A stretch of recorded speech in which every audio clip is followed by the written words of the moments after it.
The crystal chandeliers of the grand hall trembled as the string quartet abruptly stopped playing. Seraphina stood at the head table, her delicate hand resting possessively on Alpha King Cassian's broad shoulder. "I'm sorry to interrupt the royal banquet." Her voice echoed, laced with a feigned, breathless innocence that instantly chilled the cavernous room. "But the king and I can hide our blessing no longer. I am pregnant with his heir." A collective, suffocating gasp strangled the air. Hundreds of predatory eyes darted to Lisa, the reigning Luna. She didn't scream. She didn't cry. Instead, a genuine, terrifyingly serene smile touched her lips. Slowly, she slid the heavy, diamond-encrusted wedding ring from her finger, placed it gently onto the silver platter before her, turned her back, and disappeared forever. The silence that followed Lisa's departure was not empty. It was a heavy, suffocating weight that pressed down on the chests of the 300 elites gathered in the grand hall. It was the silence of a kingdom fracturing. Cassian sat frozen in his high-backed velvet chair, his golden eyes, usually burning with the fierce authority of the Alpha King, were wide and vacant, anchored to the silver platter in front of him. The platinum band, adorned with a flawless 3-carat diamond, caught the light of the chandeliers. It looked unimaginably small, yet it carried the weight of a severed bond. He could almost still feel the residual warmth of her skin on the metal. She smiled. The thought looped in his mind, a jarring, dissonant chord. He had braced himself for her fury, for the shattering of glass, for a public display of Luna's dominance that would force him to assert his rank. He had expected her to fight for him, or at least fight for her pride. He had not expected that gentle, terrifying curve of her lips. It wasn't a smile of a broken woman. It was the smile of a prisoner who had just been handed the keys to her cell. "Cassian," Seraphina murmured, her fingers curling tighter into the fabric of his tailored suit. Her voice, usually a sweet balm to his ego, now grated against his heightened senses like grinding stones. He didn't look at her. The scent of her, sweet vanilla and the faint, earthy undertone of the new life growing within her, suddenly made him nauseous. Around them, the murmurs began, first as a low hum, then rising like a swarm of disturbed hornets. The pack elders, seated at the adjacent tables, were exchanging dark, calculating glances. Alpha King or not, Luna did not simply walk away from her mate. The bond was sacred. It was biological. It was magic. Tearing it apart should have brought her to her knees in agonizing pain. Yet her steps had been measured, graceful and entirely unbroken. "Guards," Cassian whispered. His voice was hoarse, scraping against his throat.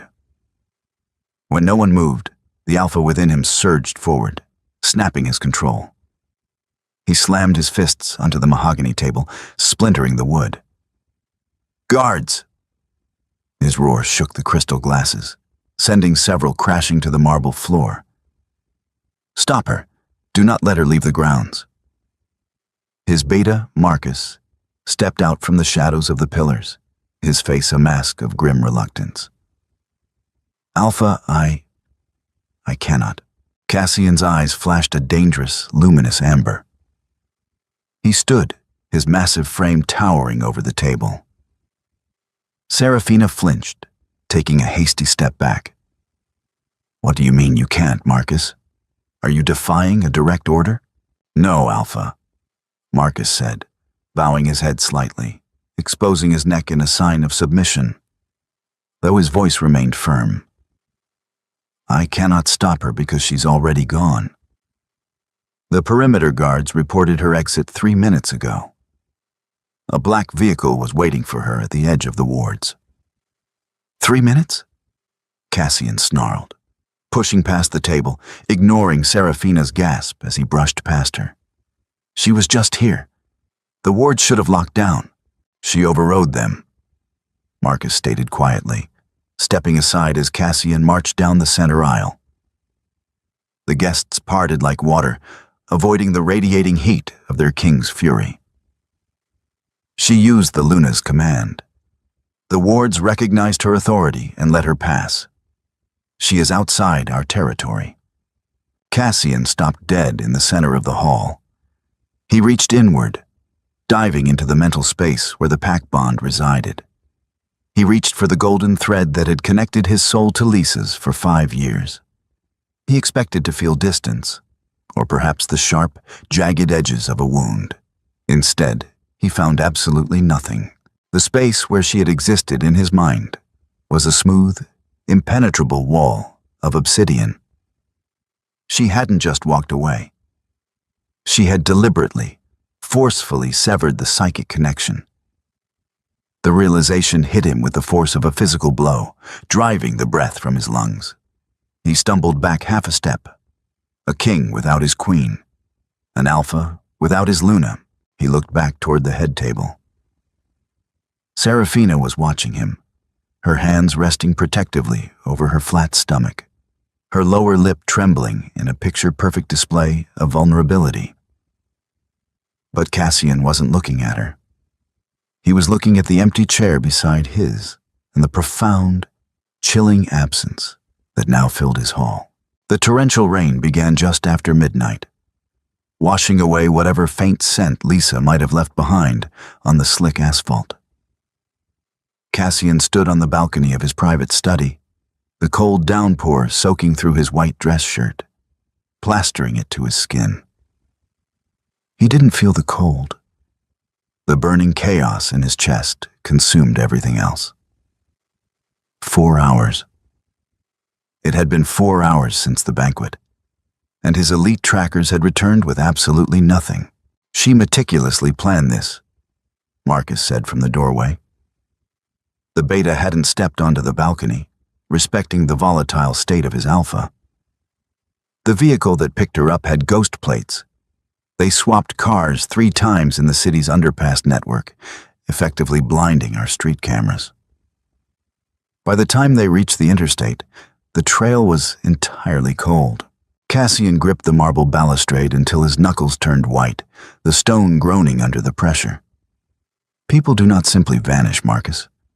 Not in my territory. Not my wife. She isn't just people, Cassian, Marcus replied, dropping the formal title, a rare occurrence that highlighted the severity of the situation. She is Lisa. She built the security infrastructure we are currently trying to use to find her. She knows the blind spots because she created them. Cassian closed his eyes, the rain running down his face like icy tears. Fragments of their past flickered in his mind. The night under the blood moon when he claimed her. The way her laugh used to echo in the gardens before the heavy crown of leadership had hardened him, before he started seeking solace in the uncomplicated, adoring gaze of Serafina. He had justified the affair to himself. Lisa had become distant, always buried in pack ledgers, treaty negotiations, and diplomatic meetings. She was cold, he had told himself. She was a perfect Luna, but she had stopped being a lover. Serafina was soft, pliable, and entirely devoted to him. But now, staring into the dark abyss of the storm, Cassian realized a terrifying truth. Lisa hadn't been distant because she didn't care. She had been distant because she was holding his entire kingdom together while he played house in the shadows. What about her family? Cassian asked, turning back to the room. He stepped inside, ignoring the puddle forming around his Italian leather shoes. The Silver Lake pack. Contact her father. Marcus sighed, crossing his arms. He looked exhausted. I already did. Alpha Thorn was uncooperative. Cassian's eyes narrowed. I am the king. He answers to me. He told me, and I quote, "A king who cannot keep his own house in order has no business demanding anything of mine." Marcus repeated, his tone flat. He also stated that if you send trackers into Silver Lake territory, He will consider it an act of war. They don't have her, Cassian. But even if they did, they would die before handing her back to you after tonight. Cassian paced the length of the study. The consequences were piling up faster than he could process. The pregnancy announcement was supposed to have been handled privately. He had intended to tell Lisa in their chambers to negotiate a quiet arrangement.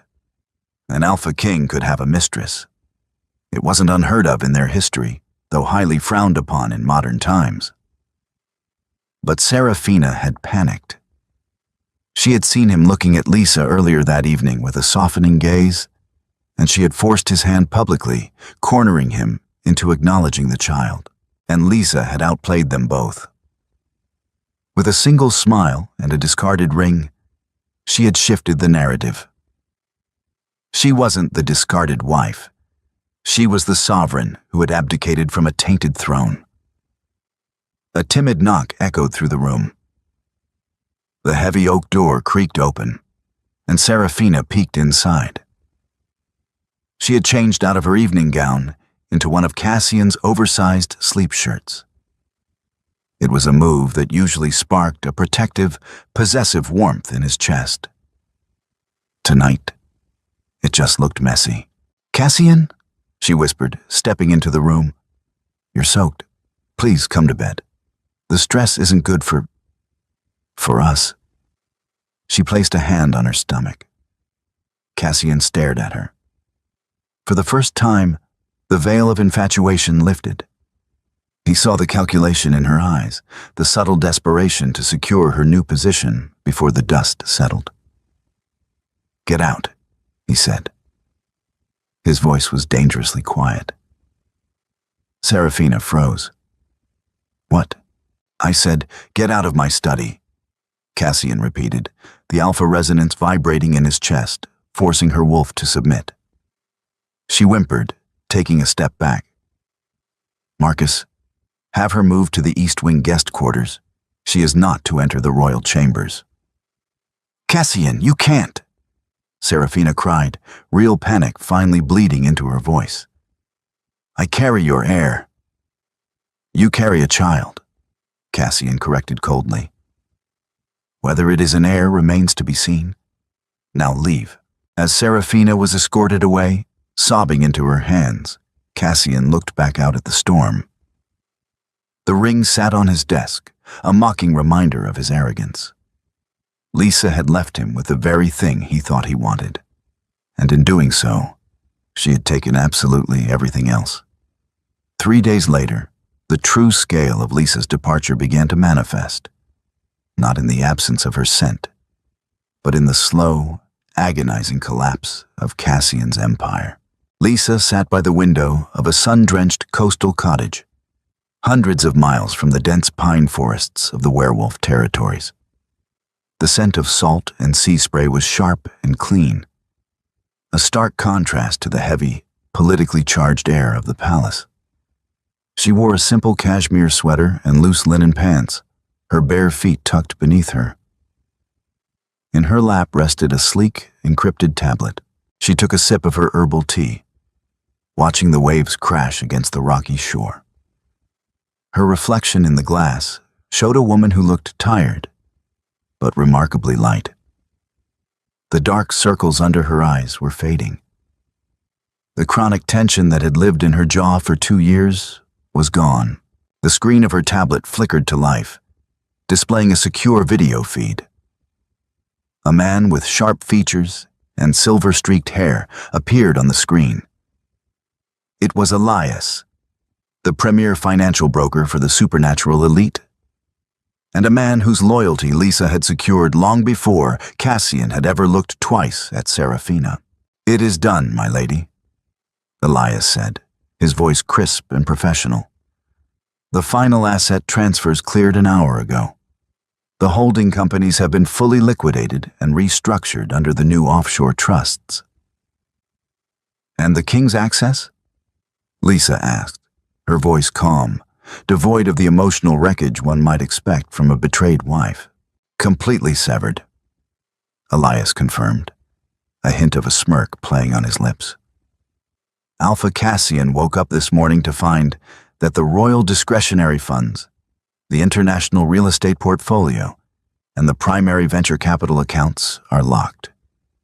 As you instructed, we left the domestic operational funds intact so the pack itself does not suffer. But his personal wealth and the king's treasury? Gone. Lisa nodded slowly. She wasn't acting out of petty vengeance. She was executing a survival protocol. The backstory was something she rarely let herself dwell on, but it fueled her every move. She had known about Serafina for 6 months. At first, it had broken her. She had spent nights pacing the grand halls, choking on the scent of another woman on her mate's clothes. But then, the grief had crystallized into something cold and sharp. She had started looking closer at Cassian's dealings, the way he carelessly alienated their allies, the way his ego had bloated while she managed the delicate treaties that kept the human and wolf worlds from colliding. Cassian was a warrior, a figurehead, but Lisa was the architect. When she discovered Serafina was pregnant a week before the banquet, Lisa knew her time was up. A royal bastard would fracture the pack's loyalty, and Cassian, blinded by his desire for an heir, since Lisa had been unable to conceive, would protect the mistress at the cost of the kingdom. Lisa refused to let herself be collateral damage in his tragic play. So, she began to unweave her threads from his tapestry. "What is the status of the Northern Alliance?" Lisa asked, setting her tea down.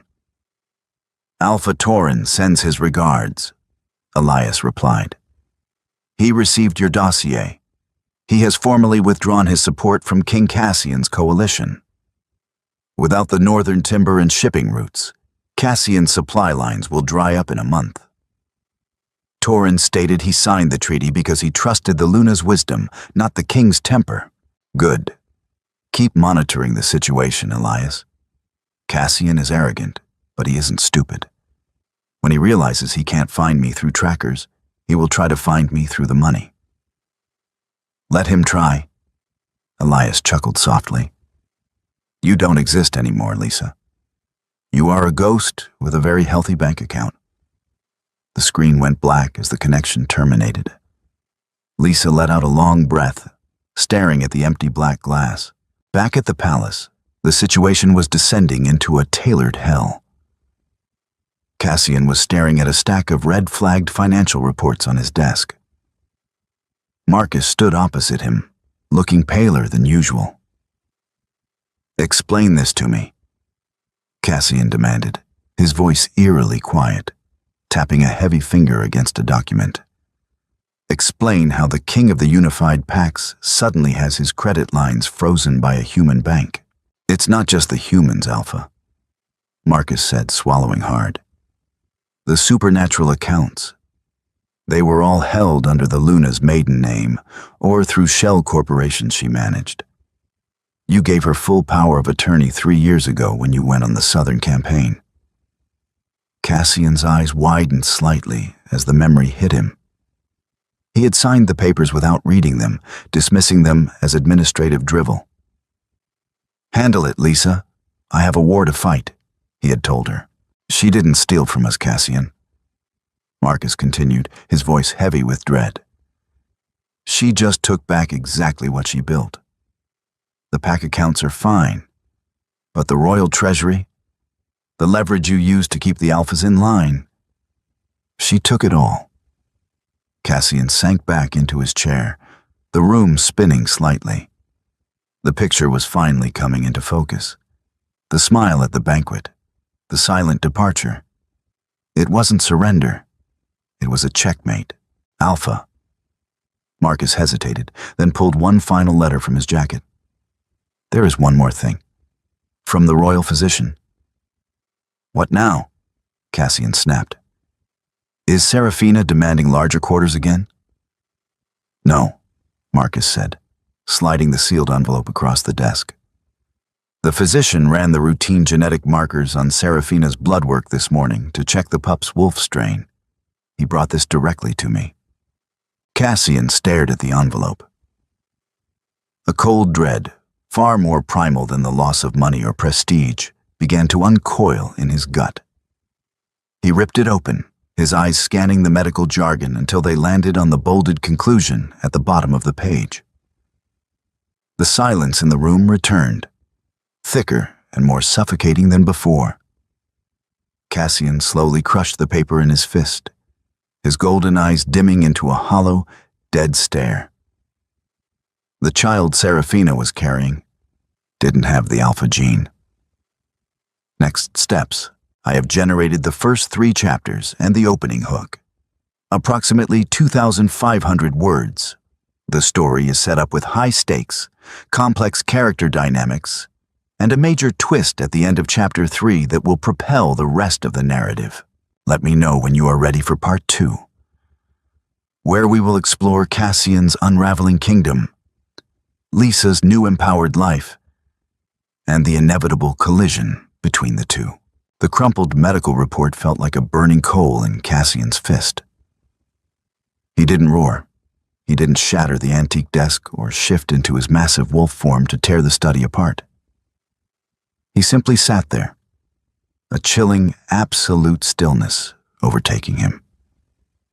The silence in the room was profound, save for the rhythmic drumming of the rain against the glass, a stark contrast to the tempest of betrayal raging within his chest.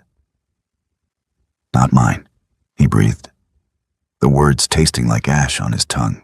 Marcus remained rooted to the spot, his posture rigid with a mixture of dread and sympathetic horror. "The markers are conclusive, Alpha. The genetic structure lacks the dominant royal alpha alleles entirely. It's a standard werewolf strain, an omega, perhaps a low-ranking delta. But it is definitively not of your bloodline." Cassian slowly flattened the paper out on the mahogany surface, his eyes tracing the damning lines again and again, hoping the words would somehow reconfigure themselves. They didn't. For months, Serafina's sweet smiles and devoted whispers had been a sanctuary from the relentless pressures of leadership and the perceived coldness of his Luna. She had stroked his ego, made him feel like an infallible god among wolves. And all the while, she had been laying a trap, playing on his desperate, biologically driven desire for an heir, a vulnerability she had expertly exploited. Who? Cassian's voice was a low, dangerous rumble that vibrated through the floorboards. "We don't know yet," Marcus admitted softly. "The physician is running comparative analyses against the PAC database, but if the father isn't one of ours, find him."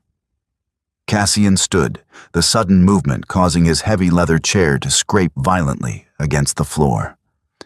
The suppressed alpha aura finally broke free, a suffocating atmospheric pressure that forced Marcus to briefly avert his eyes and bare his throat in instinctual submission. "I want every guard, every tracker, every digital footprint analyzed. Find out who she was seeing. Find out who she was talking to." "And Serafina?" Marcus asked carefully, recovering his composure. Cassian walked to the window, staring out into the black storm. The image of Lisa, placing her wedding ring on the silver platter with that terrifyingly serene smile, flashed behind his eyes. She had known. Somehow, she had known, or at least suspected enough to walk away before the rot fully consumed them both. She hadn't left him just because of the affair.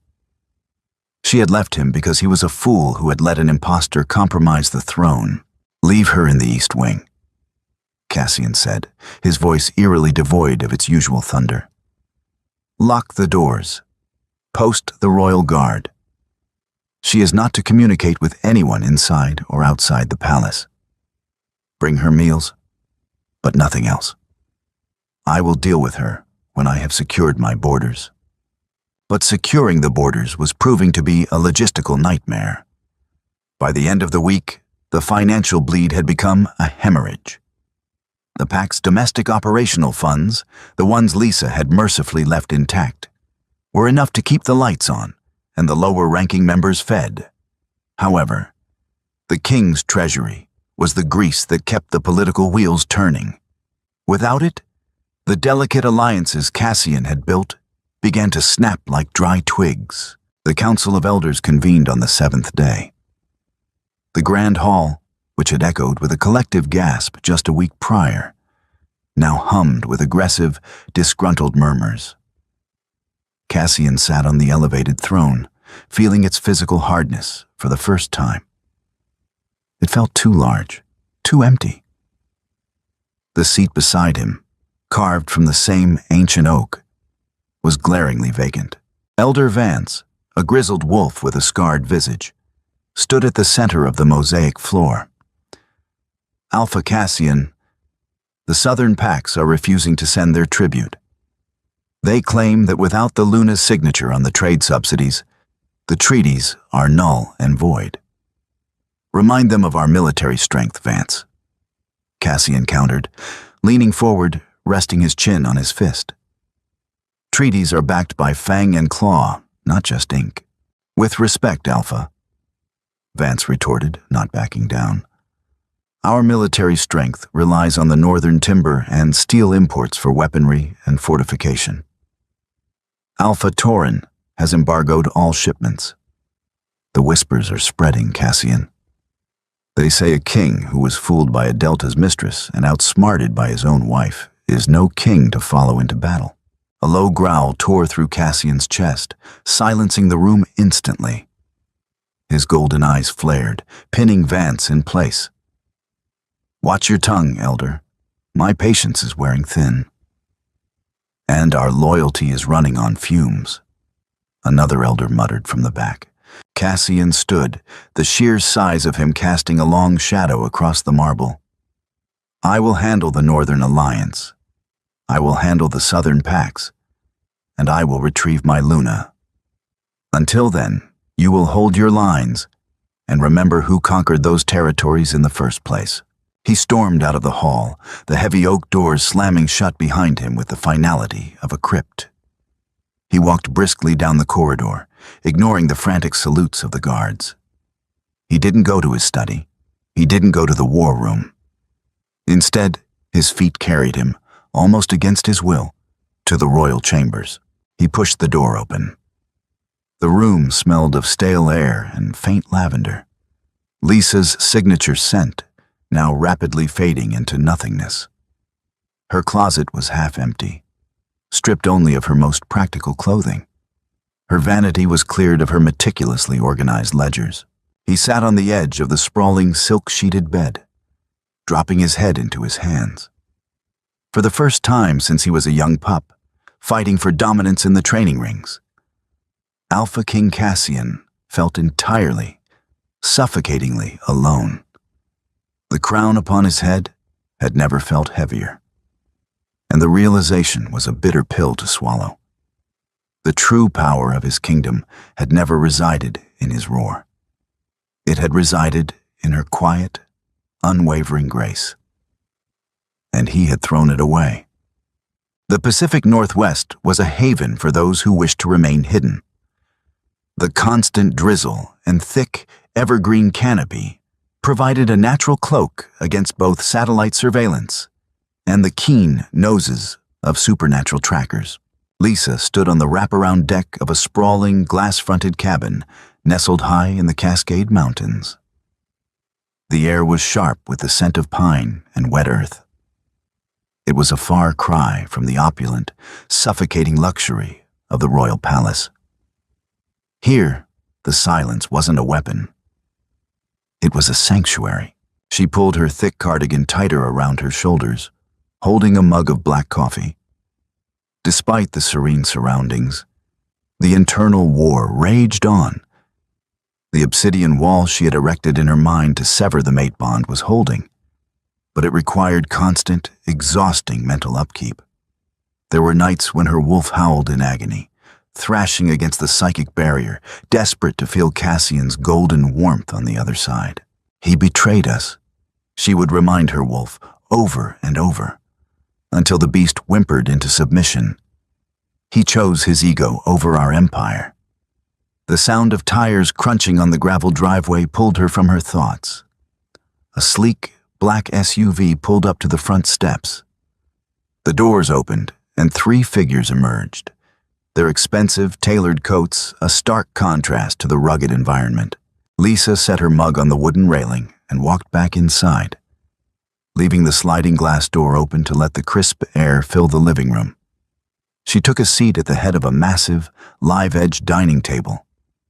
There was no throne here, but as the 3 men entered, the undeniable aura of a sovereign filled the space. Elias, her financial broker, led the way. Behind him were 2 figures that would have sent Cassian into a murderous rage had he seen them. The first was Alpha Tauren of the Northern Alliance, a towering man with ice-blue eyes and a permanent scowl. The second was Silas, a high-ranking emissary for the Human Geopolitical Council, a shadow organization that monitored supernatural activity to prevent global panic. "Luna," Alpha Tauren said, offering a deep, respectful bow that he had rarely ever afforded Cassian. "Tauren," Lisa replied, her voice smooth and commanding. "Please sit, all of you. And it's just Lisa now. I left the title on a silver platter." "Titles are just words," Silas said, adjusting his wire-rimmed glasses as he took a seat. "Influence is what matters. And currently, Miss Silverlake, you hold the leashes to 3 of the continent's major supply chains." Lisa steepled her fingers, her gaze sweeping over the men. "I assume you received the new logistical frameworks I sent." "We did," Tauren rumbled, leaning his heavy forearms on the table. "And my pack is in agreement. We will route our timber and shipping exclusively through your holding companies. Cassian's tariffs were bleeding us dry to fund his southern campaigns. Your proposed margins are generous." "They are fair, Tauren," Lisa corrected gently. "I am not looking to hoard wealth. I am looking to establish a sustainable economy that isn't dependent on the volatile temper of a single alpha." Silas nodded in agreement, opening a sleek leather briefcase and pulling out a stack of documents. "The Human Council echoes this sentiment. King Cassian's aggressive expansion was drawing too much attention.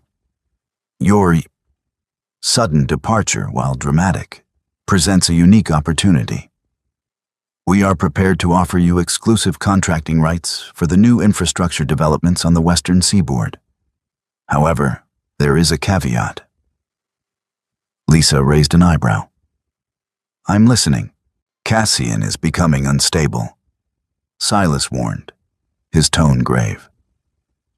"Our surveillance indicates heavy troop movements near the southern borders. He is trying to project strength to mask his financial vulnerability. If he provokes a territorial war to unite his fracturing packs, the Human Council will be forced to intervene militarily. We cannot have wolves fighting in the streets." A cold knot tightened in Lisa's stomach. Cassian was reacting exactly as she had feared, like a wounded animal cornered in a trap of his own making. He was defaulting to violence because it was the only language he truly understood. "He won't start a war," Lisa said softly, though the conviction in her voice made the men lean in. "He doesn't have the funds to sustain a campaign longer than 3 weeks, and his beta, Marcus, is too pragmatic to let him march into a slaughter. Desperate men do desperate things," Tauren pointed out. "And from what I hear, he is a man who has lost his treasury, his wife, and his pride in a single evening." Lisa's expression remained an unreadable mask of calm. "I will manage Cassian. You focus on securing the shipping lanes and finalizing the human contracts. The royal pack will capitulate once they realize their king cannot feed them." As the meeting concluded and the men filed out, Elias lingered behind. He poured himself a cup of coffee from the carafe on the counter, watching Lisa with a mix of admiration and concern. "You're playing a dangerous game, Lisa," Elias murmured. "You are strangling his kingdom to death." Eventually, he will trace the grip back to you. That is the point, Elias, Lisa said, turning to face the sprawling view of the mountains. Cassian never respected what he had until he was forced to fight for it. I am not hiding from him. I am simply forcing him to walk through the fire he started. She reached into her pocket, her fingers brushing against a small, encrypted burner phone. She had used it only once, to send a single, untraceable message to a specific contact within the royal palace. The board was set. Now, she just had to wait for the king to make his move. The royal palace, once a vibrant hub of supernatural diplomacy and pack life, had taken on the suffocating atmosphere of a mausoleum. The grand chandeliers were dimmed to conserve energy, casting long, skeletal shadows across the marble floors. The constant hum of activity had been replaced by hushed, anxious whispers that ceased the moment Cassian entered a room. It had been exactly 1 month since the banquet. Cassian stood in the training yards, stripped to the waist, the cold autumn air biting at his sweat-slicked skin. He drove his fists into a heavy leather sandbag with brutal, rhythmic precision. Crack, crack, crack. The sound echoed off the stone walls of the courtyard, a violent metronome tracking his spiraling control. Every punch was a memory. Crack, the serene smile on Lisa's face. Crack, the damning words of the medical report. Crack, the sneer of the pack elders as they reported yet another broken treaty. With a final, thunderous roar, Cassian threw a devastating right hook. The heavy chain snapping above, the sandbag tore from its mount and launched 10 feet across the yard, exploding into a cloud of dust and leather upon impact. He stood there, chest heaving, his knuckles bruised and bleeding, though his advanced healing was already knitting the split skin back together. It wasn't enough. The physical exertion did nothing to quiet the deafening silence in his mind where the mate bond used to sing. Impressive. A dry voice echoed from the archway. Cassian turned, a snarl dying on his lips as Marcus stepped into the courtyard. The beta looked older, the stress of the past month etching deep lines around his eyes. He held a silver tablet in one hand and a thick manila folder in the other. Did you come to critique my form, Marcus? Or do you actually have news? Cassian grabbed a towel from a nearby bench, wiping the sweat from his face. Both, unfortunately, Marcus replied, not flinching at the Alpha's harsh tone. The southern packs have officially declared autonomy. Without the trade subsidies, they claim they can no longer afford to pay the royal tax. They have erected blockades on the main highways. Cassian threw the towel down in disgust. Treason? It's outright treason. Mobilize the Royal Guard. We march south at dawn. I will string their Alphas up by their— With what army, Cassian? Marcus interrupted, his voice rising, cracking like a whip across the courtyard. Cassian froze, his golden eyes flashing dangerously. Excuse me? With what army? Marcus repeated, stepping forward, shedding the deferential beta persona for the brutal honesty of a lifelong friend. The guard hasn't been paid their full wages in 3 weeks. The mess halls are rationing meat. The armory is depleted because the northern timber and steel imports vanished the night your wife did. If you march south, you won't be leading an army. You'll be leading a starving mob into a slaughter. The truth of the words hit Cassian harder than any physical blow. He slowly sank onto the wooden bench, resting his elbows on his knees, staring at his bloodied hands. He was a king ruling over a kingdom of ghosts and debt. What about the guard who slept with Seraphina? Cassian asked quietly, changing the subject, unable to look his friend in the eye. Found him, Marcus said grimly. A young sentinel named Kyle. He confessed immediately. He thought he was moving up in the world. claimed Serafina promised him a place in the royal court once she was Luna. Cassian let out a hollow, humorless laugh. A sentinel. I lost my Luna, my wealth, and my respect for a sentinel's bastard. He rubbed his face in his hands. Throw Kale in the dungeons. And Serafina? Still locked in the East Wing, Marcus said. She cries most days. Begs to see you. She says she can explain. There is nothing left to explain, Cassian muttered. He finally looked up at Marcus. Is that all the bad news for today? Or is there more in that folder? Marcus looked down at the manila envelope, a strange mix of hesitation and relief crossing his features. There is one more thing. It's not bad news, necessarily. But it is perplexing. He handed the envelope to Cassian. It was heavy, sealed with a thick dollop of crimson wax that bore an unfamiliar crest, a stylized wolf howling at a crescent moon, intertwined with a scale of justice. Cassian broke the seal and slid the documents out. It was a formal legal summons, drafted on high-grade parchment, citing an obscure, ancient pack law regarding the dissolution of territorial assets. What is this? Cassian frowned, scanning the dense legalese. It's a summons for a mediation, Marcus explained, stepping closer. It was delivered by a neutral human courier an hour ago. The plaintiff is claiming rights to the remaining operational funds of the royal pack due to gross mismanagement and breach of marital fiduciary duty. Cassian's heart stopped. His eyes darted to the bottom of the page, searching for a signature. There was none. Only the stamp of a prominent, highly aggressive supernatural law firm based out of Seattle. But it was the location of the mediation that made the breath catch in his throat. The Obsidian Hotel. Neutral Zone, Seattle, Washington. Friday, 8 p.m. Seattle, Cassian whispered. He looked up at Marcus, a desperate, frantic hope igniting in his chest for the first time in a month. She isn't hiding. No, Marcus agreed softly.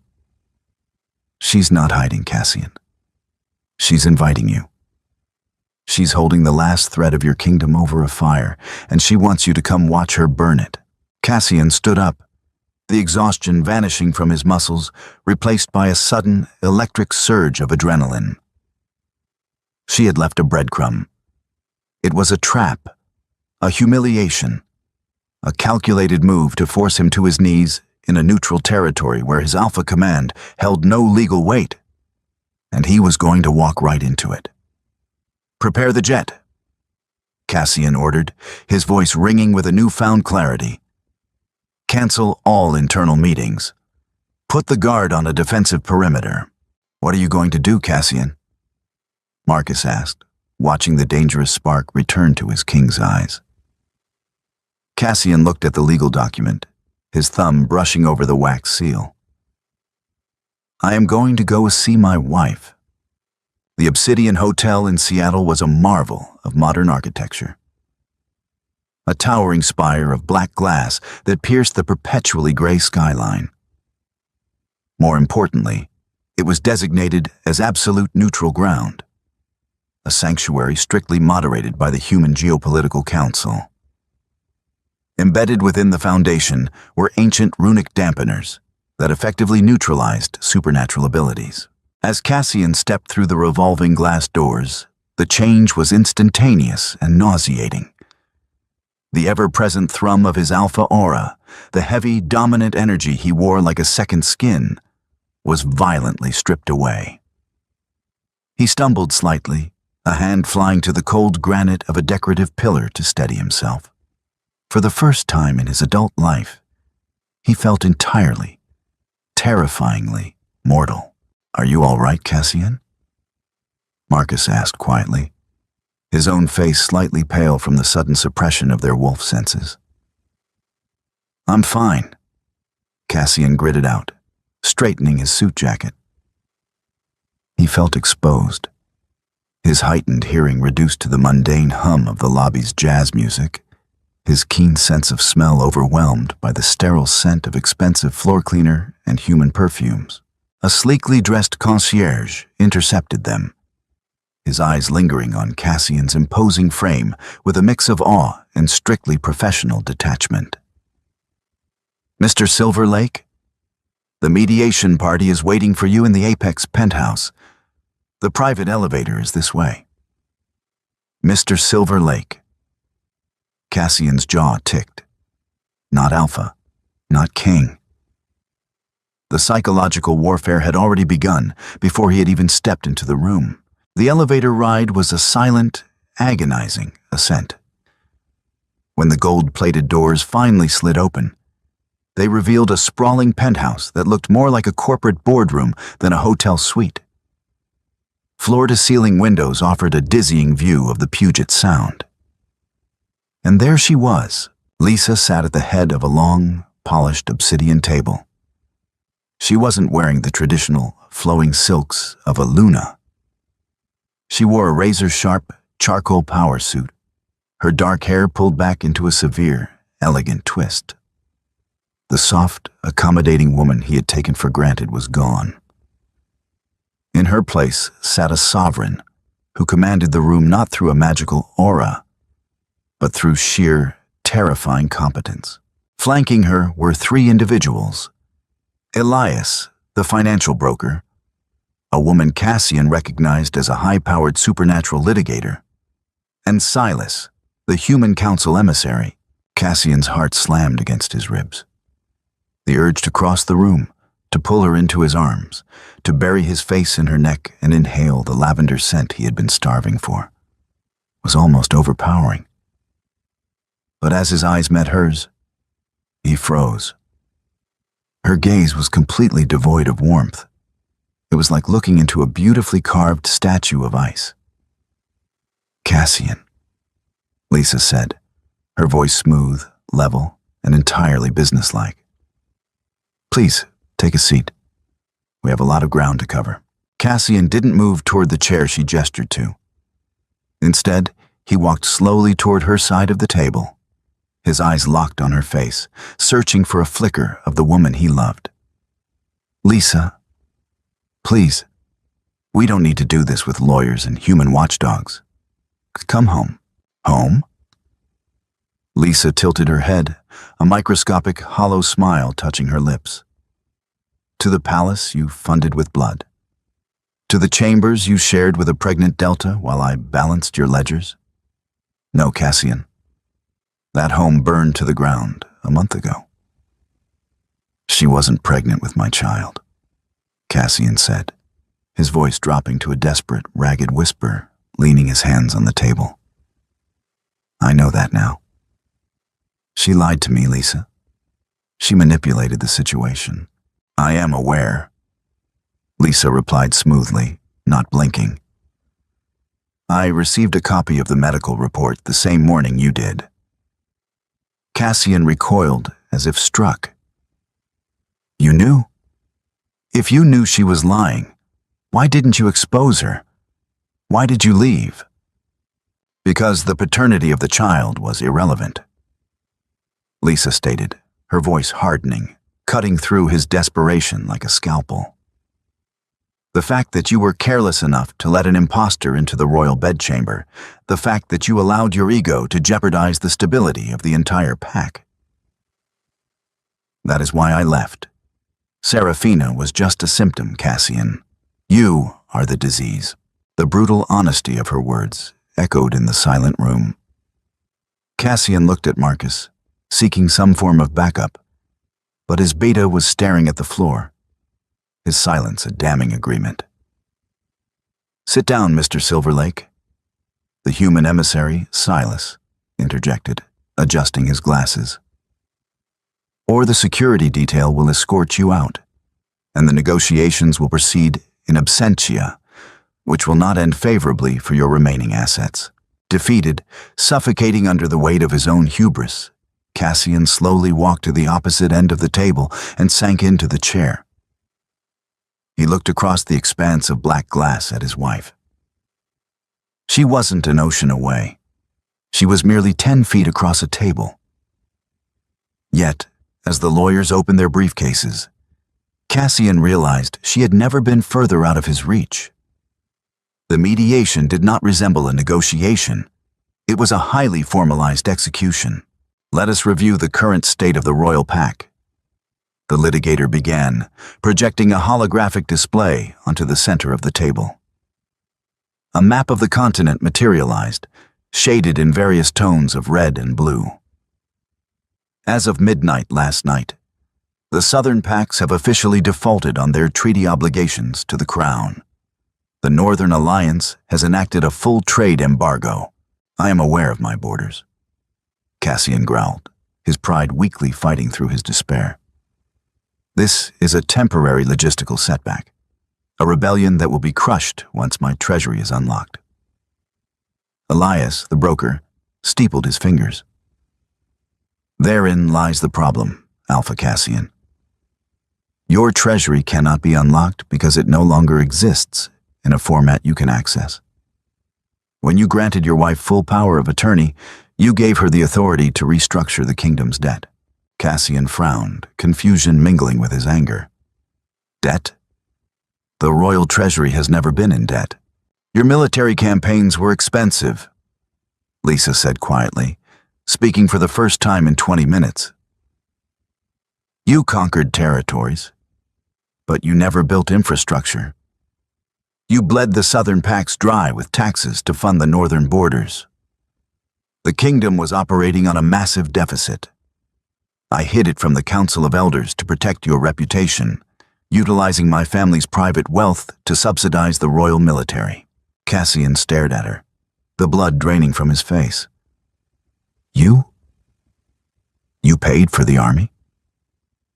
I bought the debt, Lisa corrected. And over the past month, my holding companies have purchased the remaining sovereign bonds of the Southern and Northern Pacts. As of this morning, Cassian, I am not just holding your personal wealth. I am the sole proprietor of the United Pacts economy. The map on the table flashed, the red territories turning a solid, glowing blue. You encircled me, Cassian whispered, the sheer, staggering magnitude of her strategy finally clicking into place. She hadn't just run away.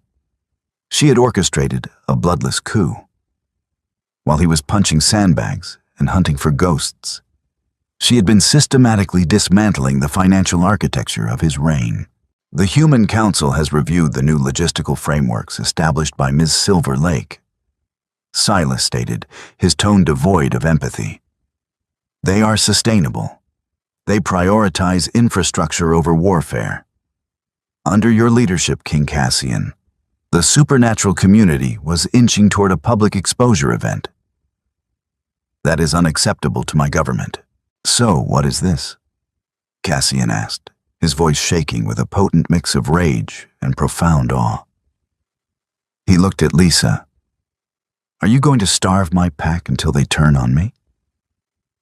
Your pack is currently being fed by grain shipments I routed through the eastern seaboard yesterday.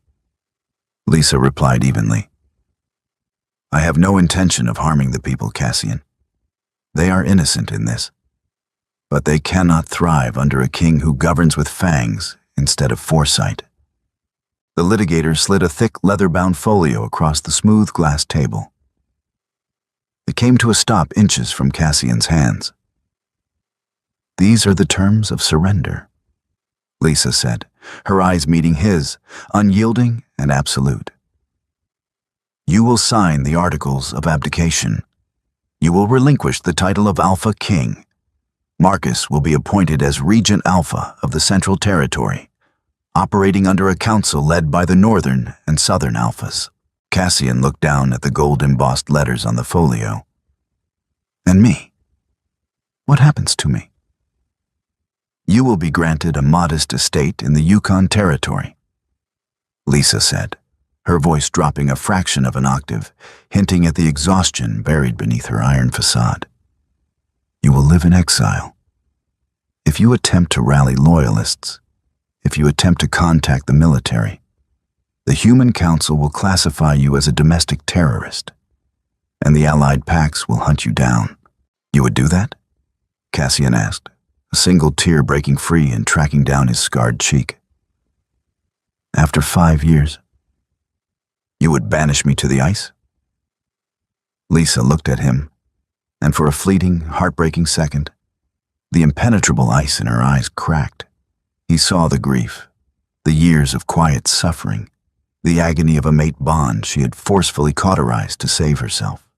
You banished yourself, Cassian, she whispered. The night you let her announce a lie in our halls and expected me to sit beside you and smile. The penthouse fell into a suffocating silence. The only sound was the distant, muffled howling of the Seattle wind battering against the reinforced glass. Cassian stared at the heavy fountain pen resting beside the folio. To sign was to erase his legacy. To sign was to admit that he was not the infallible god the history books had painted him to be. He was just a wolf who had grown too large, too arrogant, and had crushed the only real treasure he possessed under his own heavy paws. He looked at Marcus. His lifelong friend, his beta, stood perfectly still, his eyes filled with a heavy, mournful truth. Marcus knew it too. The kingdom was already gone. This signature was just a formality to prevent a slaughter. If I sign this, Cassian said, his voice a rasping croak, his eyes locked on Lisa. Do I ever get to see you again?